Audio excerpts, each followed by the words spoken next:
우리 함께 찬송가 415장을 부르시겠습니다. 찬송가 415장입니다.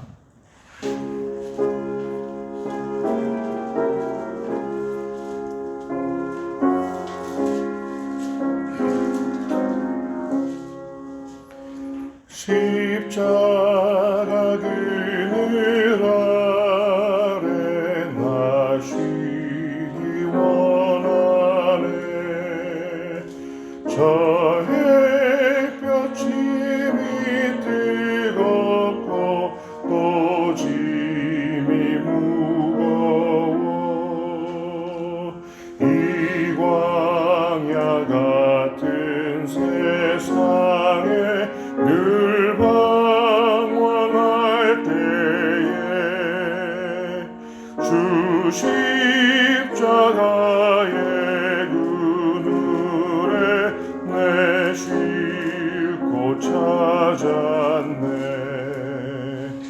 내 눈을 밝히 떠서 저 십자가 날 위해 고난 당하신 주 예수 보인다. 그 형상 볼 때 내 맘에 큰 찔림 받아서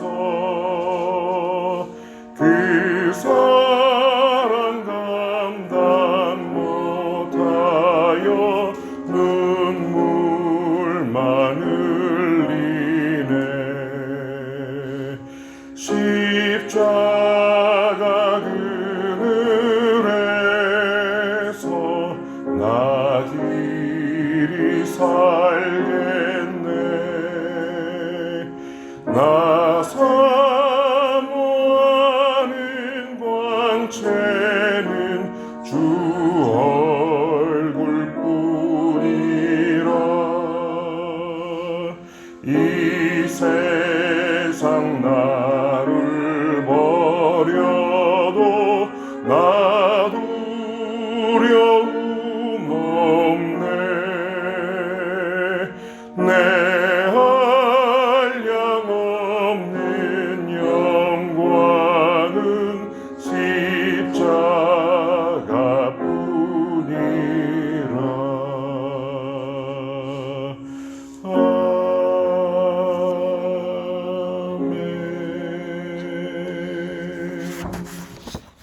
아멘. 456장 찬송가 부르시겠습니다.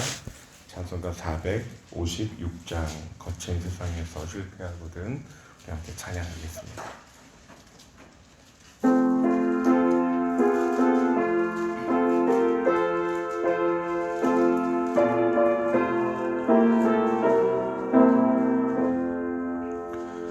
거친 세상에서 실패하거든 그 손 못 자국 만져라. 고된 일하다가 힘을 얻으리 그 손 못 자국 만져라. 그 손 못 자국 만져라. 그 손 못 자국 만져라. 주가 널 지키며 인도하시리. 그 손 못 자국 만져라. 내가 어둠 속을 걸어갈 때에 그 손 못 자국 만져라. 주가 참 평안을 내게 주시리. 그 손 못 자국 만져라. 그 손 못 자국 만져라.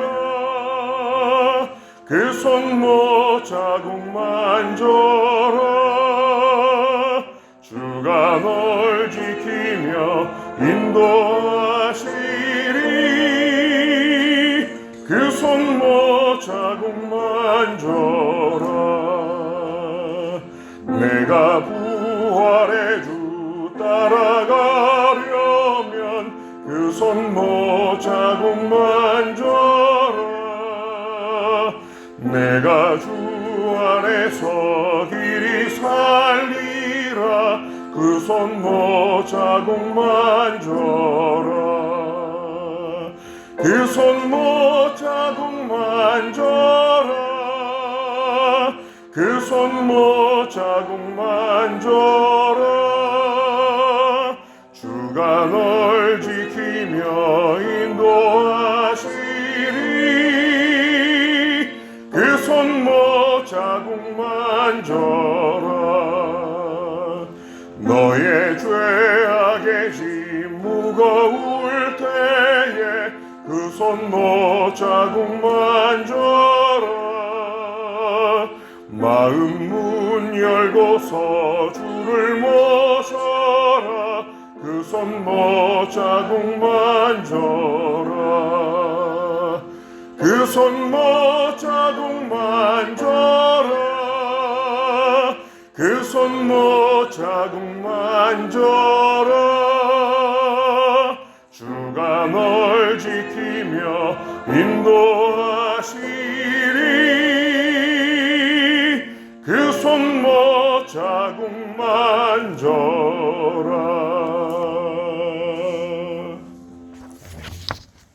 이 새벽 우리에게 주시는 하나님의 말씀은 사무엘상 16장입니다. 사무엘상 16장 말씀을 저와 여러분이 한 절씩 번갈아 교독하시겠습니다. 여호와께서 사무엘에게 이르시되 내가 이미 사울을 버려 이스라엘 왕이 되지 못하게 하였거늘 네가 그를 위하여 언제까지 슬퍼하겠느냐. 너는 뿔에 기름을 채워 가지고 가라. 내가 너를 베들레헴 사람 이새에게로 보내리니 이는 내가 그의 아들 중에서 한 왕을 보았느니라 하시는지라. 사무엘이 이르되 내가 어떻게 할 수 있으리까. 사울이 들으면 나를 죽이리이다 하니 여호와께서 이르시되 너는 암송아지를 들고 와서 말하기를 내가 여호와께 제사를 드리러 왔다 하고 이새를 제사에 청하라. 내가 내게 행할 일을 가르치리니 내가 내게 알게 하는 자에게 나를 위하여 기름을 부을지니라. 사무엘이 여호와의 말씀대로 행하여 베들레헴에 이르되 성읍 장로들이 들으며 그를 여기서까지 이르되 평강을 위하여 오시나이까. 이르되 평강을 위함이니라. 내가 여호와께 제사하러 왔으니 스스로 성결하게 하고 와서 나와 함께 제사하자 하고 이새와 그의 아들들을 성결하게 하고 제사에 청하니라. 그들이 오매 사무엘이 엘리야를 보고 마음에 이르기를 여호와의 기름 부으실 자가 과연 주님 앞에 있도다 하였더니 여호와께서 사무엘에게 이르시되 그의 용모와 키를 보지 말라. 내가 이미 그를 버렸노라. 내가 보는 것은 사람과 같지 아니하니 사람은 외모를 보거니와 나 여호와는 중심을 보느니라 하시더라. 이새가 아비나답을 불러 사무엘 앞을 지나가게 하며 사무엘이 이르되 이도 여호와께서 뜻하지 아니하셨느니라 하니 이새가 산마로 지나게 하매 사무엘이 이르되 이도 여호와께서 택하지 아니하셨느니라 하니라. 이새가 그의 아들 일곱을 다 사무엘 앞으로 지나가게 하나 사무엘이 이새에게 이르되 여호와께서 이들을 택하지 아니하셨느니라 하고 또 사무엘이 이새에게 이르되 내 아들들이 다 여기에 있느냐. 이새가 이르되 아직 막내가 남았는데 그는 양을 지킨 나이다. 사무엘이 이새에게 이르되 사람을 보내어 그를 데려오라. 그가 여기 오기까지는 우리가 식사 자리에 앉지 아니하겠노라. 이에 사람을 보내어 그를 데려오매 그의 빛이 붓고 눈이 패하고 얼굴이 아름답더라. 여호와께서 이르시되 이는 나가 기름을 부으라 하시는지라. 사무엘이 기름 뿔병을 가져다가 그의 형제 중에서 그에게 부었더니 이날 이후로 다윗이 여호와의 영에게 크게 감동되니라. 사무엘이 떠나서 라마로 가니라. 여호와의 영이 사울에게서 떠나고 여호와께서 부리신 악령이 그를 권하게 하시니라. 사울의 신하들이 그에게 이르되 보소서 하나님께서 부리시는 악령이 왕을 번뇌하게 하온즉 원하건대 우리 주께서는 당신 앞에서 보시는 신하들에게 명령하여 수금을 잘 타는 사람을 구하게 하소서. 하나님께서 부리시는 악령이 왕에게 이를 때 그가 죽으면 왕이 나으시다 하시라. 사울이 신하에게 이르되 나를 위하여 잘 타는 사람을 구하여 내게로 데려오라 하니 소년 중 한 사람이 대답하여 이르되 내가 베들레헴 사람 사람 이스라엘 아들을 먼저 숨을 갈 줄 알고 용기와 무용과 구별이 있는 준수한 자라 여호와께서 그와 함께 하시리라 하더라. 사울이 이에 전령들을 이새에게 보내어 이르되 양치는 내 아들 다윗을 내게로 보내라 하매 이새가 그와 가족들 교조주와 염소새를 나가게 시키고 그의 아들 다윗을 시켜 사울에게 보내니 다윗이 사울에게 이르러 그 앞에 모셔 섬에 사울이 그를 크게 사랑하여 자기의 무기를 드는 자로 삼고 또 사울이 이새에게 사람을 보내어 이르되 원하건대 다윗을 내 앞에 모셔 서게 하라. 그가 내게 빈총을 얻었느니라 하니라. 함께 했습니다.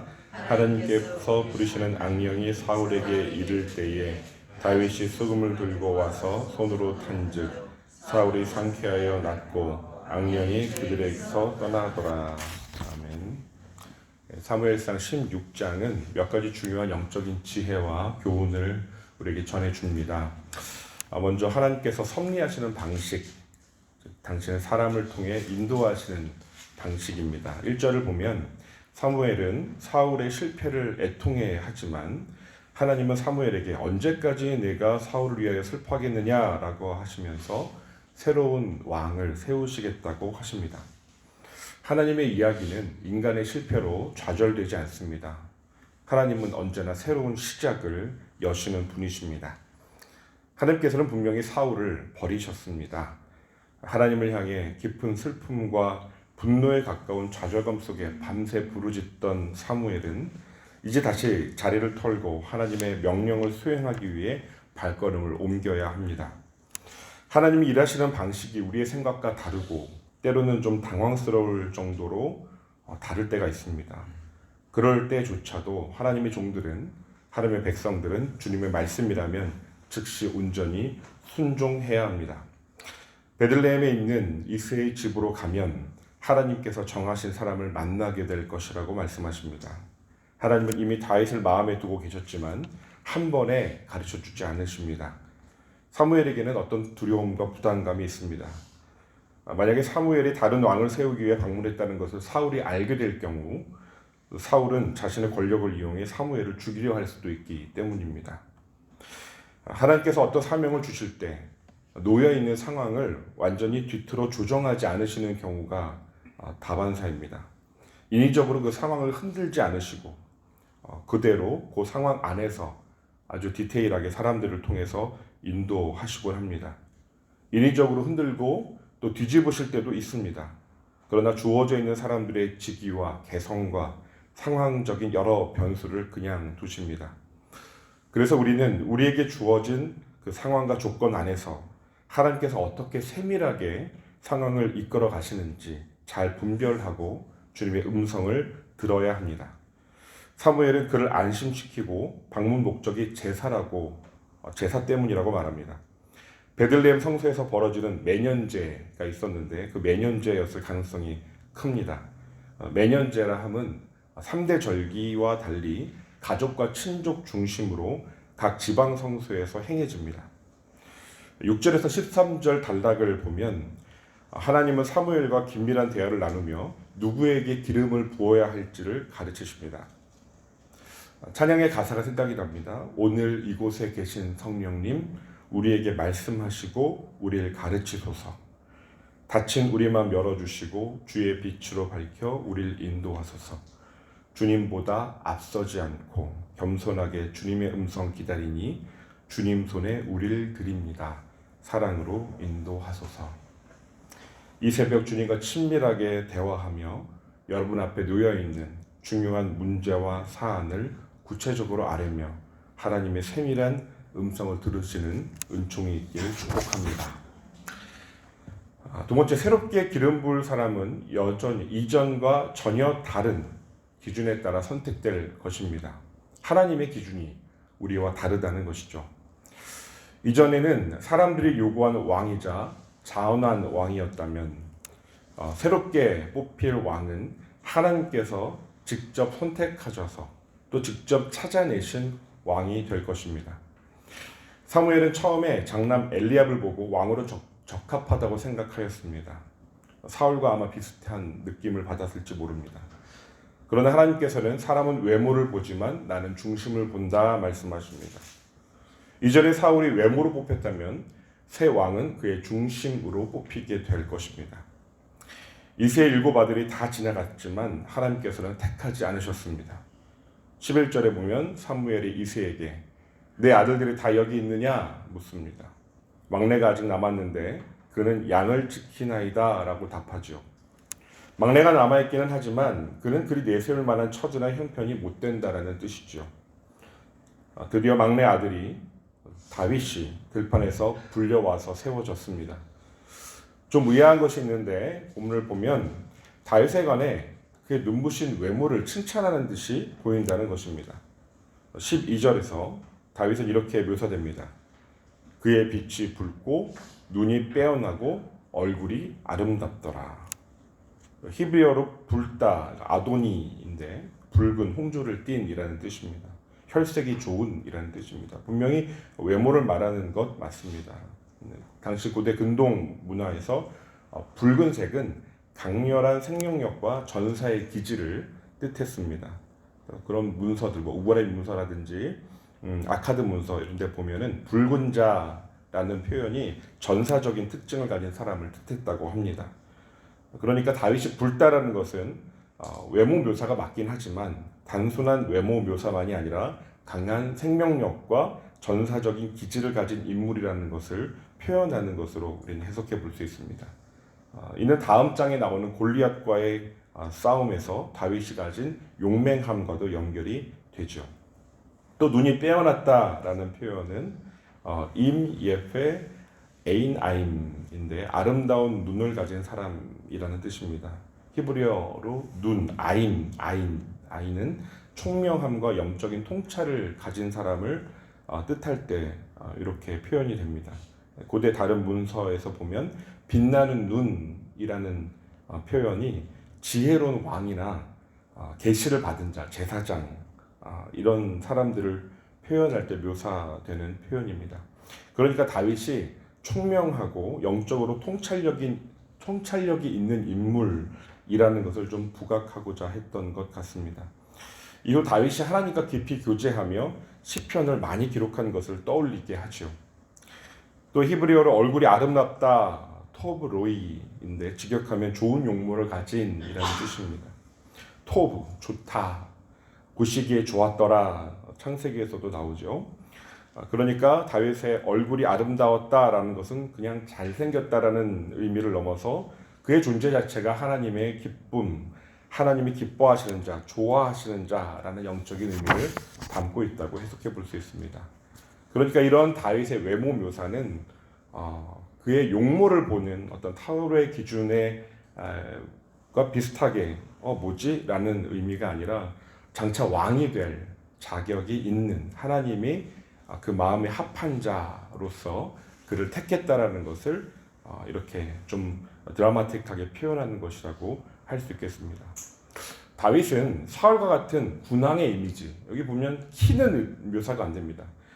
강한 체격, 큰 키는 아니었지만 하나님이 인정하시는 내적인 강인함과 영성을 갖춘 자였다라는 것을 알 수가 있습니다. 또 다윗은 예수님, 메시아를 예표하는 그러한 모형적인 인물이죠. 이사야 53장에서 예수님에 대한 메시아에 대한 표현에 고운 모양도 없고 풍채도 없다라고 묘사되지만 그의 내면은 하나님의 기뻐하시는 자, 이는 내 기뻐하는 자라고 부르시던 그러한 존재가 메시아 그리스도였습니다. 다윗도 겉으로 보기에는 당시 영웅적인 군사적인 지도자, 와, 저 사람은 진짜 백전백승하겠다라 싶은 그런 풍채를 가진 그러한 용사적인 면모는 아니었지만 그런 작은 최고의 소년에 불과했지만 하나님 보시기에는 좋은 자, 마음에 합한 자, 하나님이 고르고 택한 아름다운 얼굴을 가진 자였습니다. 두 가지 질문을 하게 됩니다. 나는 하나님 보시기에 좋은 자인가? 사람들이 보기에만 좋은 자인가? 나는 하나님의 마음에 합한 자인가? 라는 것을 묻게 됩니다. 나는 하나님의 기준, 그분의 중심에 포개여서 또한 내가 다른 사람들을 바라보고 있는가? 외적인 모습에 내 마음이 움직여져서 혹은 차별하지는 않는가 생각해 보게 됩니다. 본문 14절부터 23절 단락을 보면 성령의 임재와 성령의 떠나심이 대조되고 있습니다. 앞선 단락 마지막 절인 13절에서 다윗은 여호와의 영에 크게 감동되었습니다. 성령의 임재는 하나님께서 그의 종들에게 사명을 감당할 능력을 주시는 것을 뜻합니다.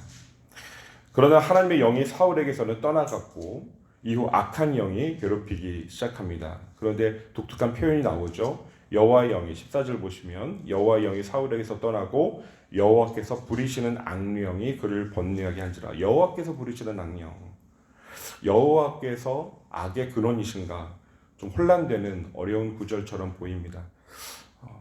우선은 적어도 그 당시 사람들이 볼 때에 사울의 정신 착란 현상 같은 그러한 괴팍한 모습이든 아주 슬픈 기괴한 모습이든 어떤 모습이든지 그게 마치 악령에 집힌 것처럼 보였는데 정신병의 모습일 수도 있습니다.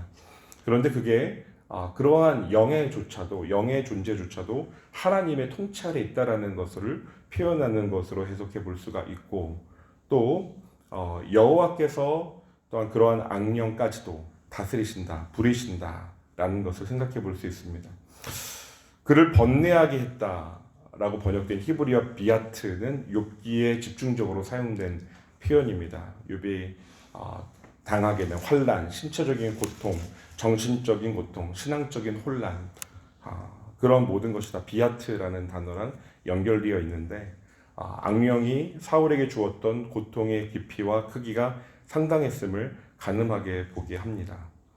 이 악령이 하나님께서 부리시는 천사 중에서 악한 역할을 수행하는, 사람들이 보기에 악한 역할을 수행하는 천사로 그렇게 해석이 있던 그런 주석을 본 기억도 납니다.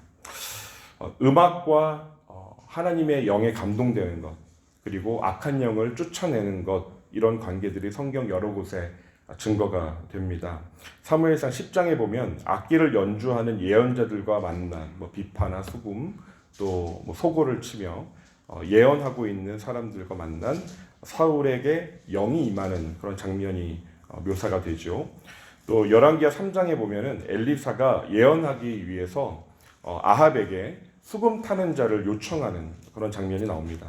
그리고 수금이 연주될 때 여호와의 영이 엘리사에게 임하는 장면이 나오죠. 사울의 신하들도 수금 연주가 영적인 어떤 힘과 능력이 있다는 것을 믿었던 것 같습니다. 여러분, 찬양은 곡조 있는 기도이고 음악 이상의 영적인 권능이 어리어져 있습니다. 불안하고 초조할 때가 있죠. 마음이 눌릴 때가 있습니다. 마음이 상할 때가 있습니다. 마음의 짐이 무거울 때 하나님을 찬양하는 선율과 그 노래 소리를 들을 때 영적으로 회복되는 경험을 하게 되죠. 그래서 예배에 있어서, 예배를 구성하는 요소에 있어서 음악적인 요소가 굉장히 중요합니다. 단지 음악적인 어떤 그 선율 정도가 아니라 그 안에 있는 그 찬양의 비중이 굉장히 있고 또 중요성이 매우 크다고 볼 수가 있습니다. 찬양이 가진 영적인 힘과 유익을 풍성하게 누리는 성도님들 되길 소망합니다. 마지막으로 본문 18절에 보면은 소년 중에 하나라는 표현이 눈에 띕니다. 이 표현은 사울이 왕으로 기름 부음을 받을 때 사울과 동행한 종을 연상시키기도 합니다. 그 종과 여기서 나온 소년 중에 하나, 모두 소년 중에 하나라고 표현이 둘 다 되어 있습니다. 사무엘상 9장의 이 종은 사울을 사무엘에게 이끄는 적극적인 역할을 했죠. 그리고 16장에 오늘 본문에 나오는 종은 다윗을 사울의 궁에 들이는데 결정적인 역할을 합니다. 이 두 무명의 종들 모두 하나님의 계획을 이루는 아주 중요한 에이전트들이었습니다.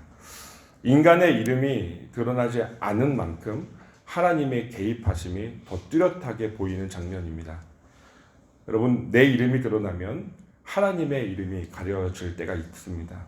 내 빛이 드러나면 하나님의 빛이 약해질 때가 있습니다. 어느 식구에 이런 식구가 있습니다. 별빛을 보지 못하게 하는 것은 화려한 도시의 네온사인이라고 표현했죠. 우리가 드리는 헌신, 공동체 안에서 행하는 섬김과 봉사가 소년 중에 하나와 같이 겸손하게 내 이름이 드러나지 않고 내 빛이 가려지고 주님의 이름이 드러나고 하나님의 빛이 드러나는 그렇게 쓰임받는 주의 도구 되기를 간절히 소망합니다. 이제 두 가지 제목을 함께 기도하겠습니다. 주신 말씀을 기억하면서 함께 기도할 때 하나님의 기준으로 세상을 바라보는 사람들을 바라보는 눈을 달라고 기도합시다.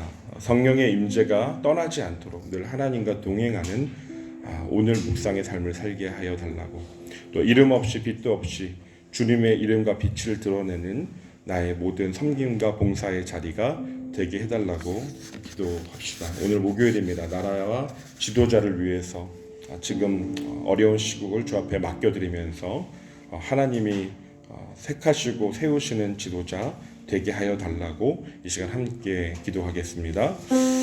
거룩하신 하나님 아버지, 주님의 기준으로 나 자신과 세상을 바라보는, 사람들을 바라보는 눈을 허락하여 주옵소서. 외적인 기준이 아니라 하나님의 시각으로 중심을 볼 수 있는 영적인 눈을 허락하여 주옵소서. 성령의 임재가 주님 나의 삶에 떠나지 않기를 원합니다. 주님, 성령의 임재가 떠나지 않는 공동체 되길 원합니다. 주님, 사울에게 영이 떠났을 때 악한 영이 그를 괴롭히고 여러 가지 어려움에 처하고 주님 너무나 힘든 상황을 맞이했던 것처럼, 하나님 또한 그러나 다윗이 수금을 탈 때 악한 영이 떠났던 것처럼 주님 찬양의 자리, 주님 성령으로 충만한 자리에 우리가 있게 하여 주시옵소서. 이름 없고 빛도 없이 주님의 이름과 빛을 드러내는 주님 겸손히 섬기는 자 되기를 원합니다.